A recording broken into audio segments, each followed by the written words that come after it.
Hello guys, welcome to Nivya's channel. ನಾನು ನಿವೇದಿತಾ. ಹೇಗಿದ್ದೀರಿ ಎಲ್ಲರೂ? ಚೆನ್ನಾಗಿದ್ದೀರಿ ಅಂತ ಭಾವಿಸ್ತೇನೆ. ನಾನು ಕೂಡ ಚೆನ್ನಾಗಿದ್ದೇನೆ. ಇವತ್ತಿನ ರೆಸಿಪಿ ಬಂದ್ಬಿಟ್ಟು ಅವಲಕ್ಕಿ ಉಪ್ಮಾ. ಅವಲಕ್ಕಿಯಲ್ಲಿ ಸಿಂಪಲ್ ಆಗಿ 5 ನಿಮಿಷದಲ್ಲಿ ಒಂದು ಬೆಳಗಿನ ಬ್ರೇಕ್ಫಾಸ್ಟ್ ಅನ್ನು ಮಾಡ್ಬೋದು. ಸರಿ, ಹಾಗಾದ್ರೆ ಬನ್ನಿ ರೆಸಿಪಿ ನೋಡುವ. ವಿಡಿಯೋವನ್ನು ಕೊನೆ ತನಕ ನೋಡ್ಲಿಕ್ಕೆ ಮರಿಬೇಡಿ. ಹಾಗೆ ರೆಸಿಪಿಯನ್ನು ಟ್ರೈ ಮಾಡಿ ಹೇಗಿತ್ತು ಅಂತ ಹೇಳಿ ಕಮೆಂಟ್ ಮಾಡ್ಲಿಕ್ಕೆ ಕೂಡ ಮರಿಬೇಡಿ.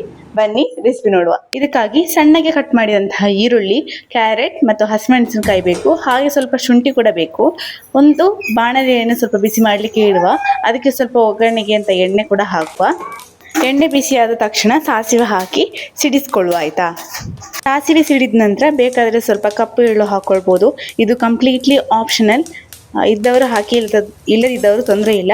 ಆಮೇಲೆ ಸ್ವಲ್ಪ ಕರಿಬೇವು ಸೊಪ್ಪು ಹಾಕಿ ಅದು ಚೆನ್ನಾಗಿ ಫ್ರೈ ಆಗಲಿ.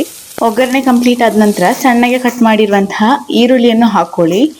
ಹಾಗೆ ಸಣ್ಣಗೆ ಕಟ್ ಮಾಡಿರುವಂತಹ ಮೆಣಸಿನಕಾಯಿಯನ್ನು ಕೂಡ ಹಾಕೊಳ್ಳಿ. ನಾನು ಈ ಥರ ಕಟ್ ಮಾಡ್ಕೊಂಡಿದ್ದೇನೆ. ರೌಂಡ್ ಆಗಿ ಕೂಡ ಬೇಕಾದರೂ ಕಟ್ ಮಾಡ್ಕೊಳ್ಬೋದು. ಆಮೇಲೆ ಶುಂಠಿಯನ್ನು ಸಣ್ಣಗೆ ಕಟ್ ಮಾಡಿದ್ದೇನೆ, ಅದನ್ನು ಕೂಡ ಹಾಕೊಳ್ಳಿ. ಆಮೇಲೆ ಕ್ಯಾರೆಟನ್ನು ಕೂಡ ಹಾಕೊಳ್ಳಿ. ಕ್ಯಾರೆಟ್ ಆಪ್ಷನಲ್, ಸಿಂಪಲ್ ಆಗಿ ಸಾಕು ಅಂತಿದ್ರೆ ಇಷ್ಟು ಸಾಕಾಗ್ತದೆ.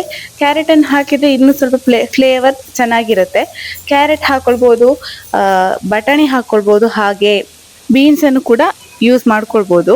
ಎಲ್ಲವನ್ನು ಹಾಕಿದ ನಂತರ ಸ್ವಲ್ಪ ಉಪ್ಪು ರುಚಿಗೆ ತಕ್ಕಷ್ಟು ಹಾಕ್ಕೊಳ್ಳಿ. ನಾನಿಷ್ಟು ಹಾಕಿದ್ದೇನೆ. ಉಪ್ಪು ಹಾಕ್ಕೊಂಡು ಚೆನ್ನಾಗಿ ಫ್ರೈ ಮಾಡ್ಕೊಳ್ಳಿ. ಅದು ಕ್ಯಾರೆಟ್ ಎಲ್ಲ ಬೇಯಿರಿ. ಒಂದು 3 ನಿಮಿಷ ಈ ಥರನೇ ಫ್ರೈ ಮಾಡ್ಕೊಂಡ್ರೆ ಸಾಕಾಗ್ತದೆ, ಚೆನ್ನಾಗಿ ಬೇಯ್ತದೆ ಅದು. ಈ ಗ್ಯಾಪಲ್ಲಿ ನಾವು ಇದಕ್ಕೆ ಬೇಕಾಗುವಂತಹ ಅವಲಕ್ಕಿಯನ್ನು ನೆನೆಸ್ಕೊಳ್ಳುವ ಅಂದರೆ ಅವಲಕ್ಕಿಯನ್ನು ಜಸ್ಟ್ ತೊಳ್ಕೊಂಡು ಇಟ್ಕೊಂಡ್ರೆ ಸಾಕಾಗ್ತದೆ. ನಾನಿಲ್ಲಿ ಬ್ರೌನ್ ರೈಸ್ನ ಅವಲಕ್ಕಿಯನ್ನು ತಗೊಂಡಿದ್ದೇನೆ. ವೈಟ್ ರೈಸ್ ಬೇಕಾದರೂ ತಗೊಳ್ಬೋದು. ದಪ್ಪ ಅವಲಕ್ಕಿಯನ್ನು ತಗೊಳ್ಳಿ, ಆವಾಗ ಚೆನ್ನಾಗಿ ಸಿಗ್ತದೆ. ತೆಳು ತಗೊಂಡ್ರೆ ಏನಾಗ್ತದೆ ಅಂತ ಹೇಳಿದರೆ ಅಂಟ್ಕೊಳ್ಬೋದು ಅಂತ ಅನಿಸ್ತದೆ ನನಗೆ. ನಾನು ಮಾಡಿ ನೋಡಲಿಲ್ಲ. ತೆಳು ಕೂಡ ಆಗ್ಬೋದು ಅನಿಸ್ತದೆ, ಟ್ರೈ ಮಾಡಿ ನೋಡಿ. ನಾನಿಲ್ಲಿ ದಪ್ಪ ಅವಲಕ್ಕಿಯನ್ನು ತಗೊಂಡಿರುವಂಥದ್ದು. ಜಸ್ಟ್ ಚೆನ್ನಾಗಿ ಒಂದ್ಸಲ ವಾಶ್ ಮಾಡಿ ಆಮೇಲೆ ನೀರು ಸೋಸ್ಕೊಂಡು ಸೈಡಲ್ಲಿ ಇಟ್ಬಿಡಿ. ಈಗ ಇದು ನೋಡಿ ಸಾಧಾರಣ ಬೆಂದಿದೆ. ಇದಕ್ಕೆ ಒಂದು ಸ್ವಲ್ಪ ಅರಿಶಿಣವನ್ನು ಹಾಕೊಳ್ಳುವ. ಒಳ್ಳೆ ಕಲರ್ ಸಿಗ್ತದೆ, ಹಾಗೆ ಫ್ಲೇವರ್ ಕೂಡ ಚೆನ್ನಾಗಿರ್ತದೆ. ಅರಿಶಿಣ ಹಾಕೊಳ್ಳಿ. ಅರಿಶಿಣವನ್ನು ಹಾಕೊಂಡು ಚೆನ್ನಾಗಿ ಒಂದ್ಸಲ ಮಿಕ್ಸ್ ಮಾಡ್ಕೊಳ್ಳಿ. ಅರಿಶಿಣ ಹಾಕಿದ ತಕ್ಷಣ ನೋಡಿ ಕಲರ್ ಎಲ್ಲ ಚೇಂಜ್ ಆಗಿದೆ.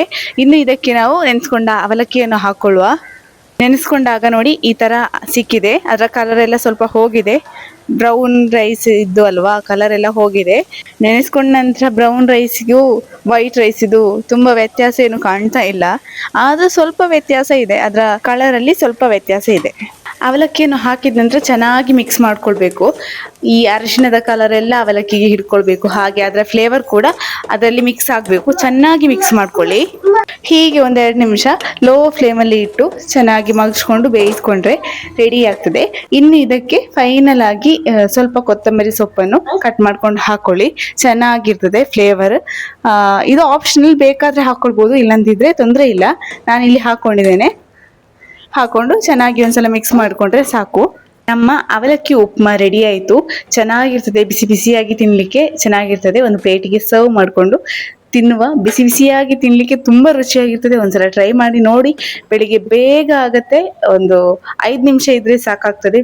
ಬೇಗನೆ ಬೆಳಗಿನ ತಿಂಡಿ ಮಾಡ್ಕೊಳ್ಬೋದು. ನೀವು ಮನೆಯಲ್ಲಿ ಟ್ರೈ ಮಾಡಿ ಹೇಗಿತ್ತು ಅಂತ ಹೇಳಿ ಕಮೆಂಟ್ ಮಾಡಿ ಹೇಳಿ. ಹಾಗೆ ಸಬ್ಸ್ಕ್ರೈಬ್ ಆಗಲಿಕ್ಕೆ ಮರಿಬೇಡಿ. ಬಾಯ್.